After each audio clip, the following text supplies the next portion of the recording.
오늘 이 저녁에 함께 나눌 말씀은 사도행전 2장입니다. 사도행전 2장 1절에서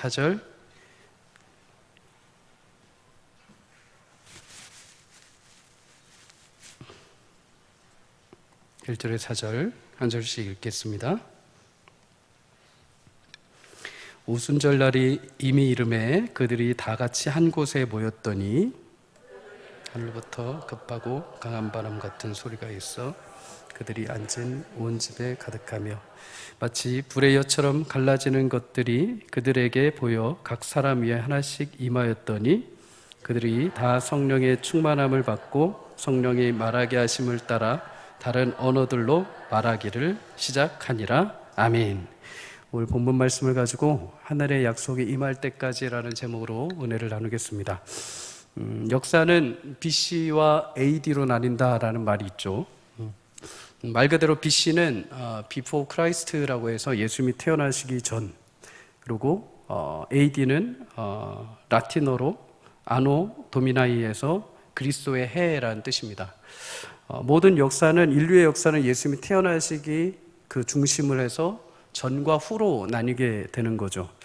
마찬가지로 성도의 인생도 예수님을 만나기 전, 예수를 만난 이후로 확연하게 변화가 일어나게 됩니다. 예수를 만나기 전에는 죄의 종로를 타고 세상의 것이 즐겁고 세상의 탐욕을 내가 물들여서 살았다고 한다면, 예수를 만난 이후부터는 내 삶이 바뀌는 거죠. 마음이 변하고 세상의 것들보다는 영적인 것을 더 추구하고 세상 사람들이 전혀 알 수도 없는 신비한 하나님 나라에 대한 꿈과 소망을 품고 살아가게 됩니다. 세상 사람들, 예수님을 알지 못하는 사람들의 한계선은 딱 죽음까지입니다. 그래서 죽음 직전까지 살기 위해서 내가 누릴 것, 내가 먹어볼 것, 내가 경험할 것들을 마구잡이로 어떻게 해서든 이 땅에서 살고 끝내자, 여기가 끝이죠. 그러나 그리스도인들은 죽음 너머의 세상을 보는 사람들입니다. 그것을 우리는 비전이라고 하죠. 사람들이 보지 못하는 것을 믿음으로 보는 것. 그래서 우리는 삶의 모습이 다릅니다. 빼앗겨도 빼앗기지 않는 것처럼 살고, 없어도 있는 것처럼 살고, 그리고 넘어져도 안 넘어진 것처럼 당당하게 일어나 살아가는 것. 그래서 우리 안에 그냥 단순히 그냥 용기가 있거나 담대함이 아니라 우리를 만나주신 예수님 때문에 삶이 바뀌게 된 줄 믿습니다. 이렇게 삶의 방향이 바뀐 지점을 일명 터닝 포인트라고 얘기를 하죠. 어떤 계기, 어떤 사건을 통해서 우리 인생의 방향과 목적이 완전히 바뀌어 버리는 겁니다. 모세도 터닝 포인트가 있습니다. 미디안 광야에서 양치는 목자로 살 때 하나님께서는 떨기나무 타는 불꽃 가운데 그를 찾아와 주십니다. 그리고 이제 일개 양치는 목자가 아니라 거대한 이스라엘 백성들을 이끌어가는 거대한 목자로 세워주시죠. 그게 그에겐 터닝 포인트였습니다. 베드로 어떨까요? 베드로도 예수님 앞에 예수님을 부인하고 실패하고 좌절하고 디베라 바닷가로 낙향하여서 그물을 다시 던졌을 때 부활의 몸으로 예수님이 다시 그를 찾아가 주십니다. 그리고 나를 사랑하느냐 물으시면서 그에게 다시 사명을 회복하시죠. 그에게는 그게 다시 인생에 돌아올 수 없는 터닝 포인트였습니다. 사람은 누구를 만나느냐에 따라서 인생이 달라지게 되어 있습니다. 사기꾼을 만나면 인생이 사기를 당하게 됩니다. 부정적인 사람, 악한 생각을 가진 사람을 만나면 나도 모르게 부정적이게 되고 악한 생각에 물들게 되죠. 그러나 생명의 주요, 구원의 문이 되신 예수님을 만나게 될 때 우리는 인생의 비전과 소망을 우리 삶에 얻게 되는 줄 믿습니다. 우리 삶에 부정적이고 현실적으로 마주하는 일들은 매우 어렵고 매 순간 힘든 현실일 수밖에 없습니다. 그렇다면 나도 모르게 세속화가 되고 나도 모르게 악을 선으로 갚기보다는 똑같이 세상 방법처럼 악으로 갚게 되는 일들이 발생을 합니다. 그럼 우리 인생에 새롭게 변화시킬 수 있는 유일한 방법이 있다면 그것은 오직 예수님을 만나는 방법밖에 없습니다. 성도는 예수를 만난 터닝포인트 그 순간 새로운 삶이 시작되는 사람들입니다. 더 이상 죄의 지배 가운데, 세상의 지배 가운데 바둥거리지 않고 하나님의 영원한 꿈을 쫓아 비전과 소망을 따라 살아가게 되는 줄 믿습니다. 사랑하는 성도님들, 우리 교회 온 성도님들과 우리 어린 자녀에부터 노년에 이르기까지 예수님을 통한 인생의 터닝 포인트가 분명히 있기를 주의 이름으로 축복합니다. 혹여라도 나는 예수님을 만났던 터닝 포인트가 분명히 있었는데 어느 순간 그것이 모두 잊혀지고 실패하고 무뎌졌다라고 할 수 있습니다. 하지만 하나님은 그런 인생들을 그냥 놔두지 않으십니다. 사실 모세에게는 두 번의 터닝 포인트가 있었죠. 40세 때 젊은 혈기 가운데 자신이 이를 벌려서 자신이 왕자에서 미디안 광야에 양치는 목자로 도망치는 현실이었습니다. 베드로도 마찬가지죠. 처음에 예수님은 그를 불러주셨던 때가 있습니다. 그냥 어부, 고기 낚는 어부에서 예수님은 그를 사람 낚는 어부로 불러주신 1차 터닝 포인트가 있었죠. 그 두 사람은 다 그때 포기하고 실패하게 됩니다. 근데 하나님은 그들을 놓지 않으시고 다시 찾아가셔서 다시 불러주시고 새로운 인생의 터닝 포인트를 허락해 주신 줄 믿습니다.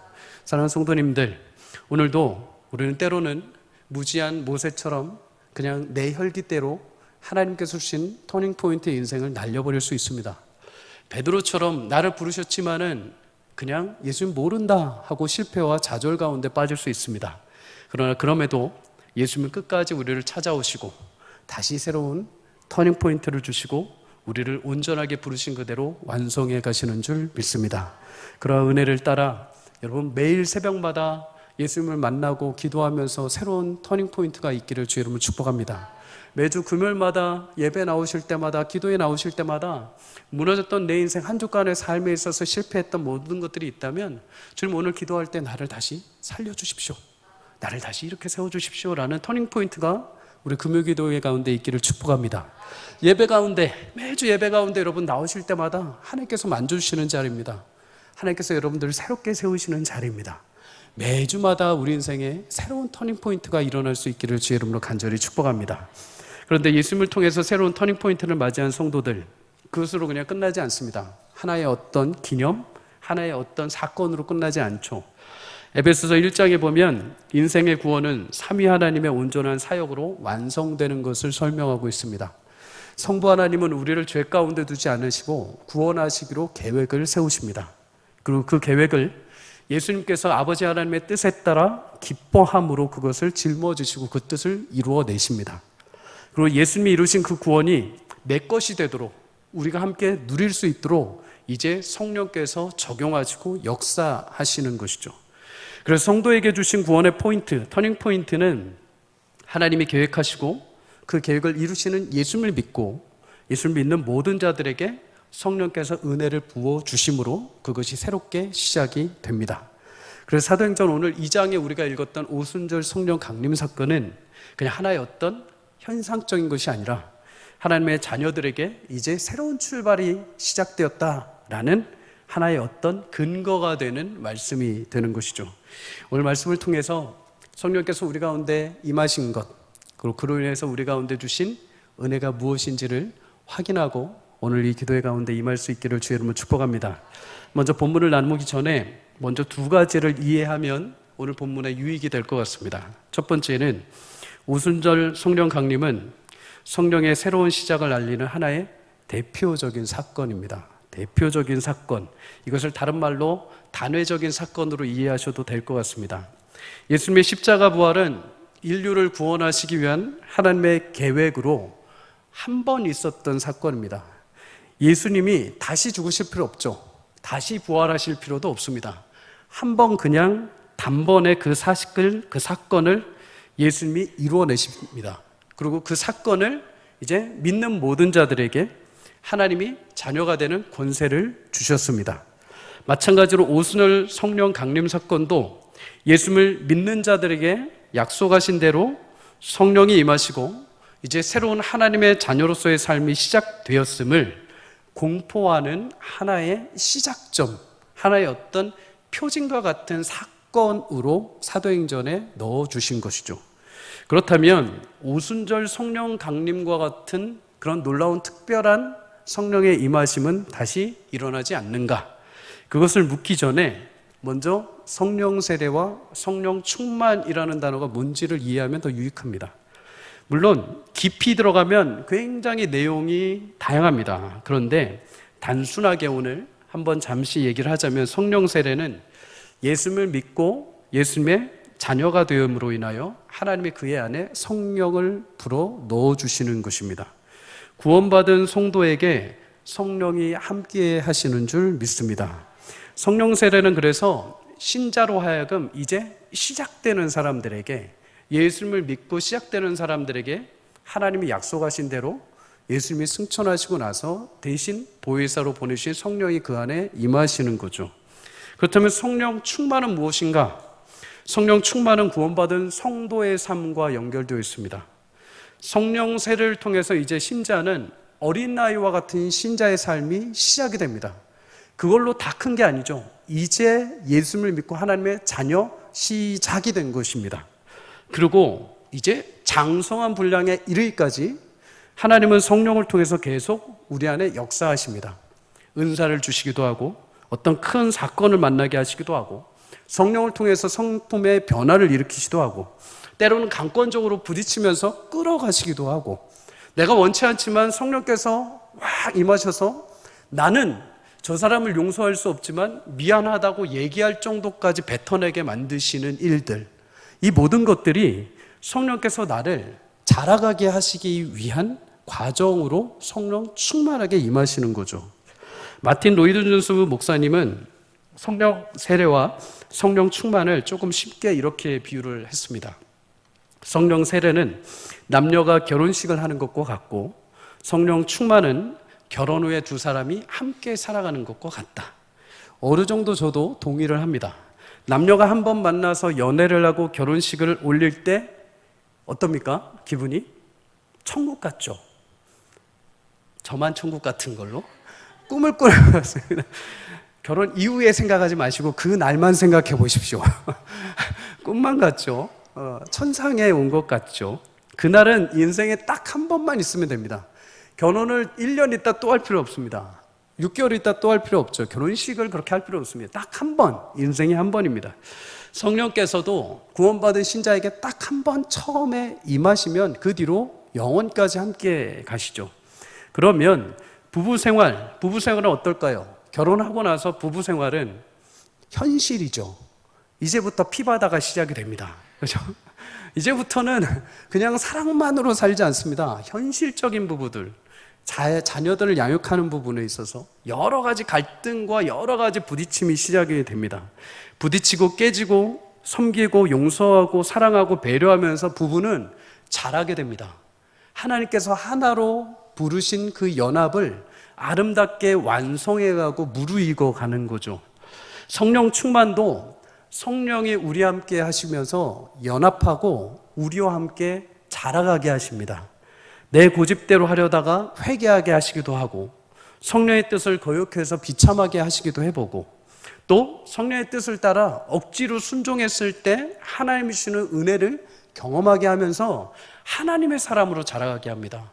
하나님의 아는 지식이 자라가게 하고 신앙생활이 무엇인지를 알게 하고 신앙의 깊이와 넓이, 성도의 크기, 넓이, 그거를 점점 더 무르익어가게 만들어 주시는 것.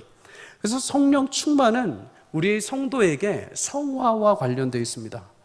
성도가 되었는데 그냥 성령 세례만 받고 어린아이와 같이 그냥 그 자리에 있다는 것은 굉장히 촌스러운 신앙생활이죠. 조금 완곡하게 표현을 해드렸습니다. 우리는 매 순간마다 이제 어른처럼 자라가야 됩니다. 어떤 어른? 하나님께서 우리 가운데 완성하시는 성도의 어른으로 자라가야 되는 거죠. 근데 이게 내 힘으로 하는 게 아니라 성령께서 내 안에서 계속해서 역사하시는 겁니다. 성령 충만을 그래서 우리는 구해야 되는 거죠. 내가 성령 충만하지 않으면 성령께서 내게 강권적으로 얘기하시거나 성령께서 내게 말씀하실 때마다 내가 불순종하고 외면하고 차단하고 안 들어버리면 나는 그 어린아이 같은 신앙에서 그대로 머물러 있습니다. 우리는 흔히 은혜를 원합니다. 은혜의 감격과 기쁨을 경험하고 싶죠. 그런데 여러분, 내가 믿음으로 순종을 해봐야 은혜가 뭔지 알지 않겠습니까? 내가 무엇인가를 희생해봐야 예수님의 사랑이 이런 것이구나. 내가 무엇인가를 예수님의 말씀에 따라서 용서하고 과감하게 그것을 내줘봐야 성도의 삶이 이런 데서 오는 기쁨이 있구나. 내가 무엇인가를 섬겨줘 봐야 이 섬김이 뭔가를 내가 얻어서 나왔을 때 기쁨하고 또 다른 희미한 기쁨이 발생을 하는구나. 아, 이래서 섬기라고 하셨구나. 이런 것들이 그냥 내 마음대로 일어나는 게 아니라 성령의 충만함으로 그 말씀에 따라서 순종하기도 하고 버티기도 하고 깨지기도 하고 열심히 버무려지는 것. 그래서 우리는 늘 성령이 충만해야 되는 줄 믿습니다. 사랑하는 성도님들, 저와 여러분 안에 성령께서 임하시고 그냥 우리를 어린아이와 같이 그냥 그 자리에 미진한 신하에 두지 않고 하나님의 장성한 분량에 이르도록 성령 충만케 하시고 매일같이 성숙하게 자라갈 수 있기를 주의 이름으로 축복합니다. 그렇다면 오순절 성령 강림 사건은 무엇으로 표현을 할 수 있을까? 이날의 성령의 역사는 앞서 말씀드린 것처럼 성령께서 본격적으로 예수를 믿는 자들에게 앞으로 어떻게 성령이 이제부터 역사하실지를 맛보기로 보여주신 사건입니다. 대표가 되는 사건이죠. 그래서 이 사도행전 2장부터 나머지 사도행전의 내용을 보면 성령 세례와 성령 충만이 막 뒤집어지면서 막 서로 섞여 나오기 시작을 합니다. 또한 그 뒤에 사도행전에 등장하는 성령의 역사를 보면 수많은 은사와 방언과 성령을 통한 말씀 전파와 그리고 기적이 수두룩하게 막 섞여서 뒤집어져서 나오기 시작을 하죠.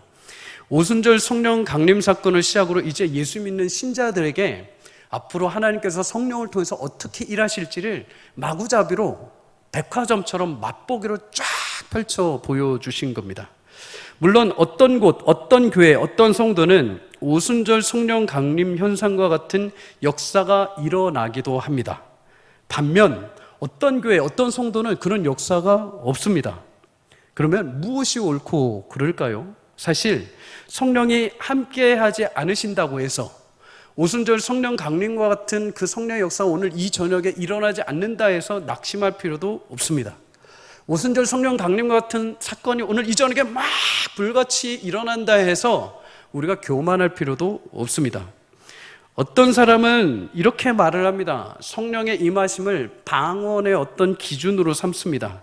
그러나 오늘 성령, 오순절 성령 강림하실 때 분명히 2장에 보면 거기 있는 무리들이 분명히 방언, 그 당시의 방언은 다른 나라 말을 하는 것입니다. 다른 나라 말로 하나님 나라의 말을 전파하게 되죠.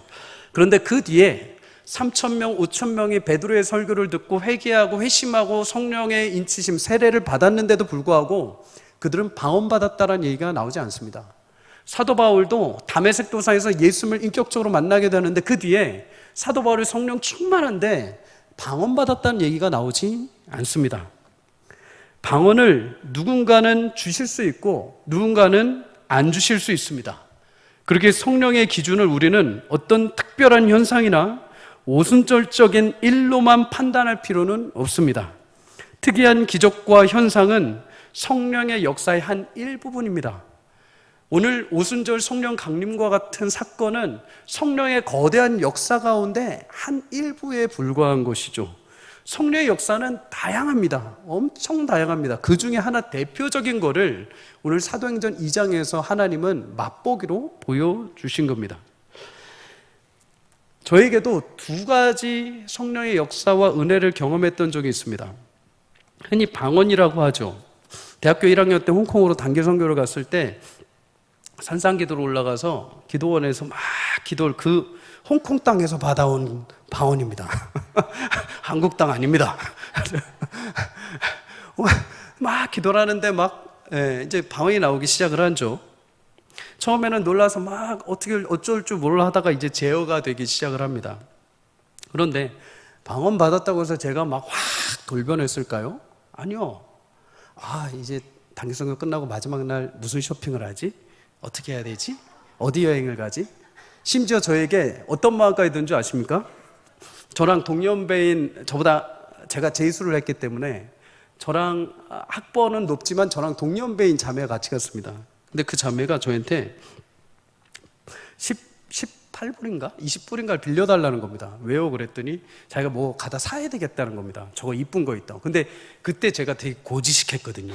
그래서 어떻게 단기 선교 끝나지도 않았는데 중간에 저거 뭐를 살 수 있을까? 되게 미워했습니다. 속으로. 그 와중에 방언 받았는데 방언 받았는데 그거는 나에게 주신 하나의 그냥 은혜이죠. 은혜. 그래서 사도 바울도 방언은 개인의 덕을 위해서 주신 거라고 합니다. 자랑할 것이 아니라는 겁니다.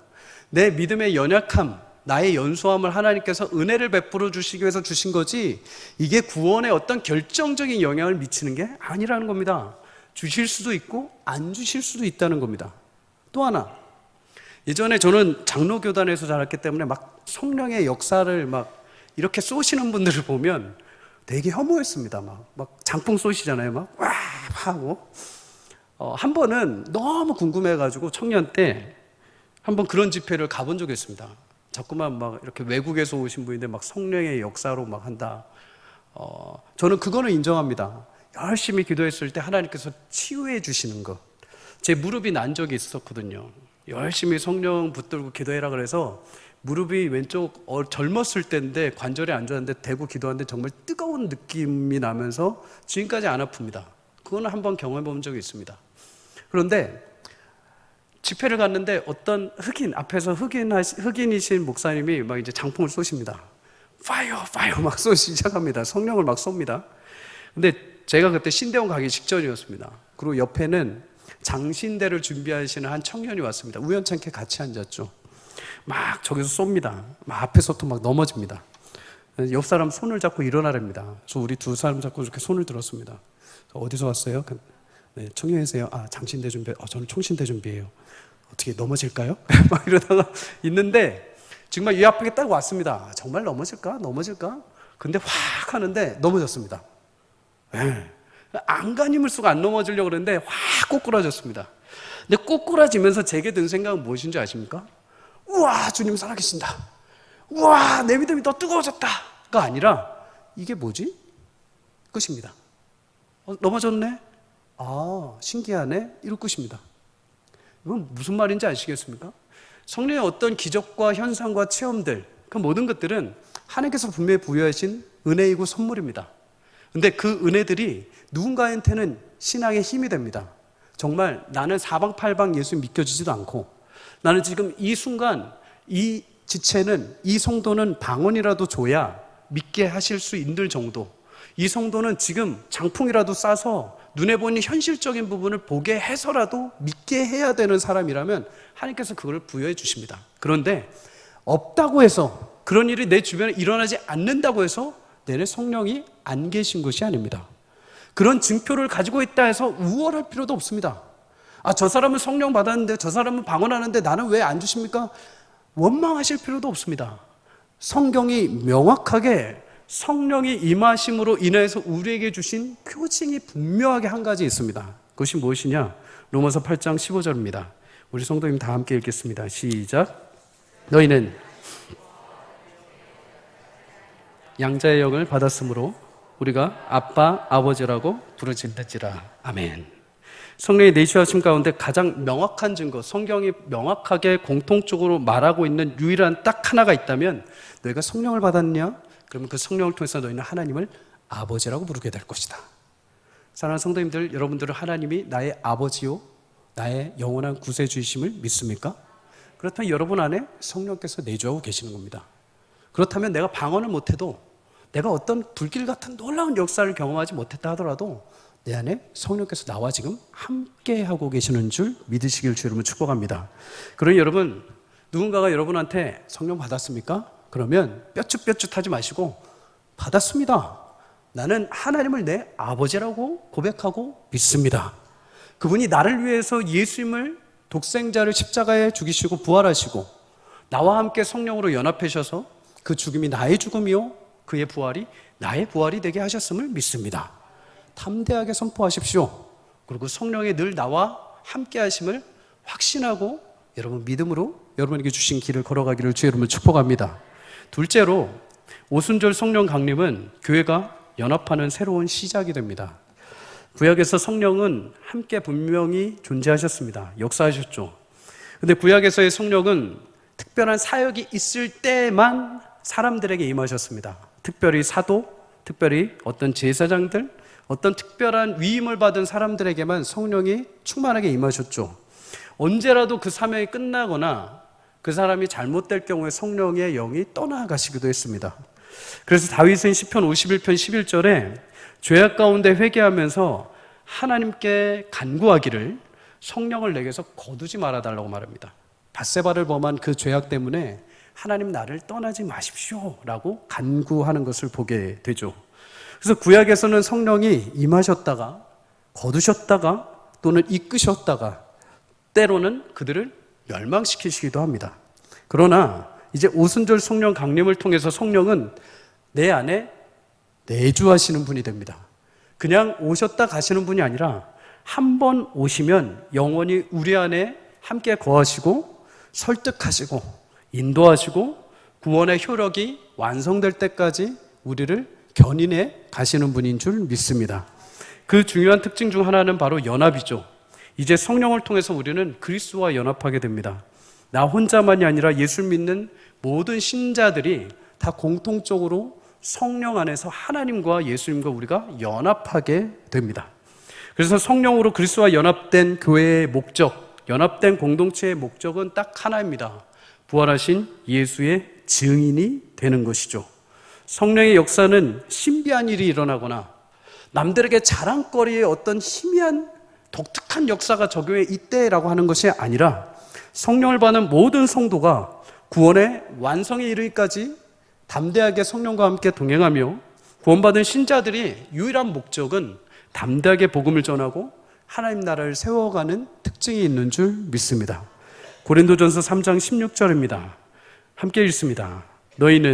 너희가 하나님의 성전인 것과 하나님의 성령이 너희 안에 계시는 것을 알지 못하느냐? 아멘. 하나님은 성령이 거하시는 모든 성도를 성령의 전으로 부르셨습니다. 교회로 부르셨죠. 그리고 증인들이 모이는 곳이 바로 교회의 당입니다. 성령을 모시며 교인인 성도들은 모두 성령의 교제를 나누게 됩니다. 하나님의 선하신 뜻을 따라 서로를 돕고 배려하고 격려하는 것, 그것이 바로 성령 받은 사람들의 특징입니다. 교회의 특징인 것이죠. 이런 성령을 통한 연합의 특징이 서울 삼가교회 가운데 가득 부어지기를 주의 이름으로 간절히 축복합니다. 오늘 본문을 통해서 그러면 마지막 두 가지 교훈을 잠깐만 살펴보겠습니다. 첫 번째, 성령의 오심은 전적으로 하나님의 은혜입니다. 사도행전 2장 1절 우리 보면은 이렇게 말씀하죠. 오순절 날이 이미 이름에 그들이 다 같이 한 곳에 모였다라고 말씀합니다. 오늘 본문의 배경이 되는 오순절이라고 말을 하죠. 순이라는 뜻은 열흘의 개념입니다. 열흘이 5번 오순이기 때문에 50일 오순절이 되는 거죠. 오순절은 구약에 보면은 맥추절, 칠칠절하고 연결이 됩니다. 맥추절이 곧 칠칠절이거든요. 맥추절은 말 그대로 보리를 추수한 시기에 첫 수확단을 하나님께 감사의 예물로 올려드리는 날입니다. 그와 동시에 이날은 날짜로 보자면 6월절 다음 날인 안식일부터 7주를 계산을 합니다. 77에 49일이 되죠. 49일 되는 날이 안식일인데 이날은 큰 안식일이라고 해서 하루를 더해 줍니다. 그래서 50일째가 되죠. 그래서 77절은 7번이 지나기 때문에 77절이라고도 하고 그날을 이제 맥추절, 오순절이라고 이야기를 합니다. 그러면 이 오순절, 77절, 맥추절 똑같은 말인데 이 기준이 어디 있느냐? 그것은 바로 안식일에서부터 시작이 됩니다. 구약에서 하나님은 창조 때부터 이미 우리 가운데 안식일을 제정해 주셨습니다. 안식을 선포하셨죠. 7일째. 그러나 죄로 인한 우리에게는 안식이 깨어지게 됩니다. 그럼에도 하나님은 온 인류 가운데 안식을 경험하게 하시기 위해서 십계명 가운데 안식일을 제정해 주십니다. 그래서 우리가 영원한 그날 얻게 될 안식이 어떤 건지를 미리 맛보게 하십니다. 그리고 이 안식일은 신명기 5장에 가면 이 개념이 애굽에서 종되었던 이스라엘을 구원해 내신 하나님의 소유가 된 기념으로 안식일이 확장이 됩니다. 구원의 내므로 해서 참된 안식을 얻게 되는 개념이 되는 거죠. 그리고 이 안식일이 더 확장되는 게 뭐냐면 안식년이라고 확장이 됩니다. 안식년은 6년을 열심히 일하고 7년째 모두 쉬는 겁니다. 땅도 쉬게 하고 종들도 쉬게 하는 거죠. 그리고 이 안식년이 7년, 49년이 지나고 50년이 되는 째가 되면 희년이라고 해서 모든 것을 다 돌려주게 원위치 하는 해가 시작이 됩니다. 그때는 이제 모든 종들도 돌아가게 하고 뺏겼던 땅도 다시 돌려주게 되고 모든 것을 원위치 하게 되죠. 희년에는 이 안식일과 안식년의 개념이 두드러지게 나옵니다. 레위기 25장 10절 한번 읽어볼까요? 시작.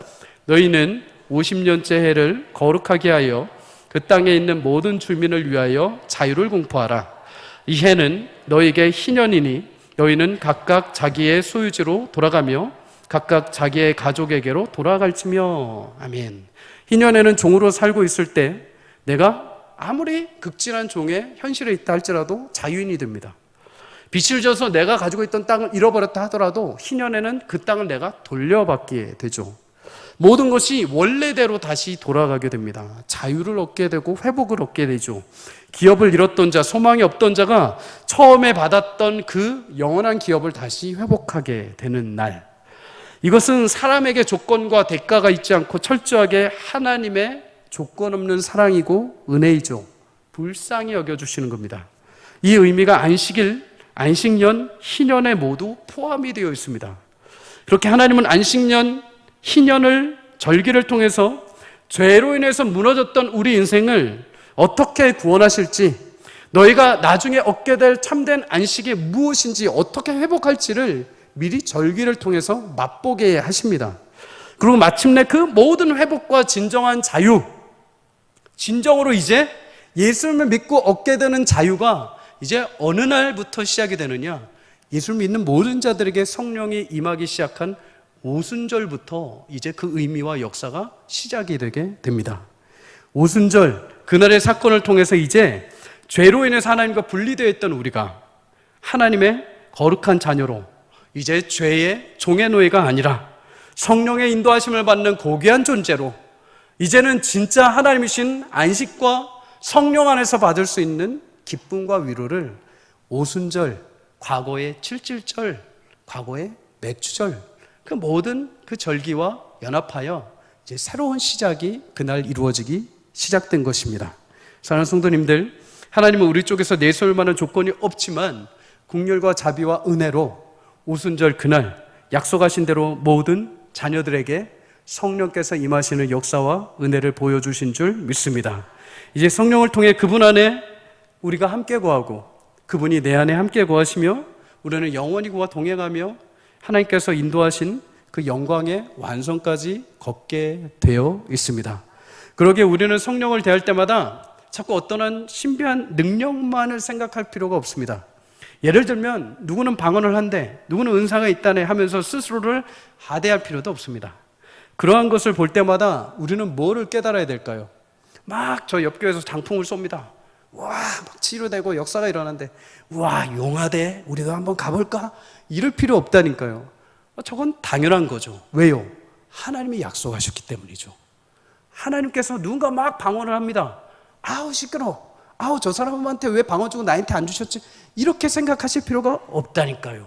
그걸 보면서 여러분 무슨 말을 해야 될까요? 하나님은 마땅히 그의 자녀와 성령으로 함께 해주시기로 약속하셨지. 이거를 인식하면 되는 것입니다. 더 이상 우리를 죄의 종노릇 하는데 그대로 두지 않으시고 하나님은 여러 사역과 성령의 역사를 통해 우리와 함께 동행하시고 나와 함께 하시고 나를 외면하지 않으시고 보혜사, 나의 카운셀러, 나의 상담자요, 나의 도우미요, 나의 구원자로 성령께서 나와 함께 하시는구나. 이것을 우리는 깨달으면 되는 것입니다. 사랑하는 성도님들, 오늘 본문을 보면 한 곳에 모여서 기도하던 무리에게 급하고 강한 바람 같은 소리로 불의 혀처럼 갈라지는 성령께서 3절에 보면 어떻게 임하였냐? 각 사람 위에 하나씩 임하였다라고 말씀을 합니다. 그곳에 모인 모든 성도가 예외 없이 성령의 모든 세례와 충만함을 받은 줄 믿습니다. 하나님은 예수 믿는 모든 성도에게 약속하신 성령을 예외 없이 모두 부어주십니다. 우리는 성령이 임해서 뭐를 한다, 어떻게 되었다 말하기 전에 내 개인에게 성령이 이미 임하셨구나. 그리고 또한 성령을 그렇게 임하셨는데 그럼 내게 주신 성령의 목적이 무엇인지를 알아야 합니다. 누가복음 4장 18절에서 19절에 이렇게 말합니다.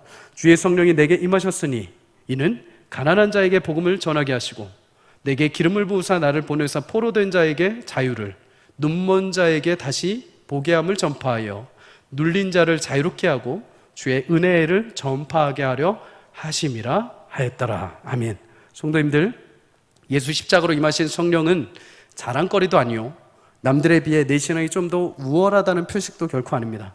어떤 누군가를 향해서 신비한 능력이 있네 없네 따지는 기준도 아닙니다. 성령이 임하심은 오직 하나님이 약속하신 대로 죄 가운데 가난하고 눈먼 자, 포로된 자, 그들에게 진정한 자유를 선포하게 하시기 위함입니다. 그것을 위해서 우리를 그리스도의 증인으로 부르셔서 하나님이 우리에게 주신 하나님의 특별한 선물이요, 은혜요, 사랑인 줄 믿습니다. 그리고 로마서 8장 26절 28절의 말씀처럼 성령은 내 안에서 나의 연약함을 도우십니다. 마땅히 기도할 바를 알지 못하고 어디로 가야 할지 못할 때마다 말할 수 없는 탄식으로 성령은 내 안에서 하나님의 뜻을 따라 대신 간구해 주십니다.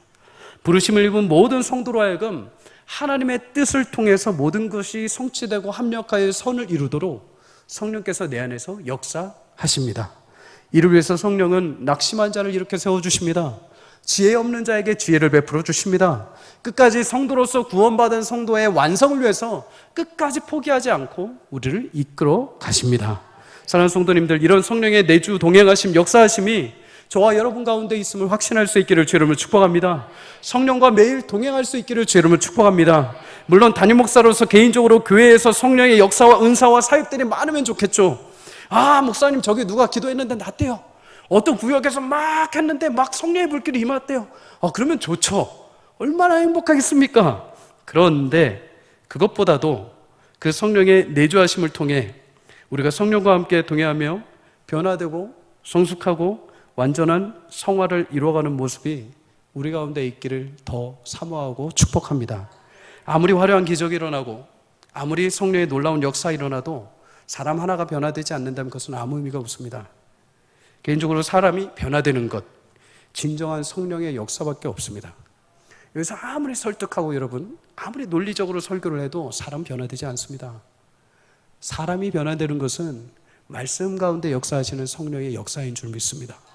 사랑하는 성도님들, 그러기에 예배 가운데 말씀 가운데 성령께서 나 개인에게 역사해 주시기를 간절히 기도하시기를 주의 이름으로 축복합니다. 저를 위해서, 부목사님들 위해서, 설교하시는 전사님을 위해서 기도하시는 것뿐만 아니라 그 말씀이 그 귀를 듣는 내 심령 가운데 성령의 역사로 작용될 수 있게 여러분 간구하십시오. 그럴 때 우리의 삶이 변화가 됩니다. 그럴 때 우리 교회가 변화가 되는 줄 믿습니다. 내가 변화가 되지 않는데 교회가 변화된다고요? 내가 변화가 되지 않는데 가정이 변화된다고요? 내가 변화가 되지 않는데 온 교회 성도가 변화된다고요? 아니요, 그건 앞뒤가 맞지 않습니다. 성도님들, 어려운 시간들을 지나왔습니다. 그러면 이제 교회를 향한 변화와 소망을 품고 있다면 하나님, 주의 성령으로 나를 먼저 변화시켜 주십시오. 내가 변화될 때 나의 주변이 변화가 되고, 내가 모인 구역이 변화되고, 내가 섬기는 부서가 변화되고, 내가 섬기는 봉사팀이 변화되고, 그러면서 우리는 교회가 새로워지게 되는 것입니다. 사랑하는 성도님들, 그런 성령의 은혜와 역사를 저와 여러분이 간절히 사모하며 체험할 수 있기를 주의 이름으로 간절히 축복합니다. 시간이 갔지만 마지막 두 번째로, 성도는 내 안에 성령께서 역사하시는 때와 시간을 기다려야 합니다. 1절에 오순절 날이 어떻게 이르렀냐? 이미 이르렀다라고 말씀을 합니다. 이미, 원어로 보면 가득 채워졌다라고 말씀을 하죠. 가득, 시간이 가득 채워졌다, 예정된 시간에 도달했다라는 의미입니다. 마치 시계가 초침이 처음에 1초 전진하다가 마지막에 정해진 시간에 딱 이룬 것처럼 뭔가가 꽉 채워진 그때가 되었다는 거죠. 예수님은 유월절 전날 밤에 붙잡히십니다. 그리고 순환을 당하시고 예정된 사흘 만에 부활하시죠. 그리고 40일 동안 제자들과 함께 계시고 10일이 지난 이후 오순절 날이 이르렀을 때 성령이 역사하십니다. 결국 오순절날, 이날은 그냥 예정 없이 그냥 아무렇게나 즉흥적으로 무엇인가 이루어진 게 아니라 철저하게 구원의 계획을 완성하시기 위해 작정하신 하나님의 특별한 예정일인 것을 우리는 보게 됩니다. 그것은 마치 예수님이 죽으시고 사흘 만에 부활하시기로 예정된 것처럼 예수님이 승천 후 믿는 자들에게 10일 있다가 오순절 날에 그날부터 성령께서 특별히 임하실 것을 하나님께서 예정해 놓으신 날인 거죠. 성도의 삶은 그냥 무의미하게 흘러가는 것이 없습니다. 하나님은 각 개인을 부르시고 하나님의 예정된 일을 위해서 하루하루 1초 1초를 하나님은 전진시켜 가고 계신 줄 믿습니다. 그리고 마침내 그 준비한 시간에 이르렀을 때 하나님은 그 계획과 완성을 성취해 내십니다. 이 역사와 은혜를 누리기 위해서 성도는 무엇을 해야 할까요? 사도행전 1장 4절에 예수님이 제자들에게 말씀하신 것처럼 그들은 하나도 흩어지지 않습니다. 그냥 함께 모여서 예수님 말씀처럼 기다리고 그냥 기도했습니다. 물론 여러분, 100도씨가 되기 전까지 물은 끓지 않습니다. 기포만 조금 올라올 뿐이죠. 거침없이 끓기 위해서는 임계점, 물이 100도씨에서 딱 끓는 순간에 도달을 해야 됩니다. 하나님도 성도들 인생 가운데 임계점을 분명히 놔두셨습니다. 그 전까지는 1도 한차 올라가죠. 그래서 때로는 시간이 더딘 것 같습니다. 때로는 아무 일도 일어나지 않는 것 같죠. 그런데 여러분, 물이 끓는 거 보셨습니까? 그 안에서 조금씩 기포가 납니다. 아무 역사가 안 일어나는 것 같은데 그 안에서 1도 올라가고 있는 거죠. 하나님은 오순절에 제자들의 그 모든 일들이 터져 나올 수 있도록 그날을 예비해 놓으셨습니다. 그날을 위해서 제자들이 무엇을 합니까? 포기하고 가버립니까? 아니요. 그들은 그냥 약속하신 대로 그 자리에 지킵니다. 그냥 묵묵히 기도합니다. 1년이 되든 10일이 되었든 10년이 됐든 아마 그들은 약속하신 대로 그냥 그 자리에서 있었을 겁니다.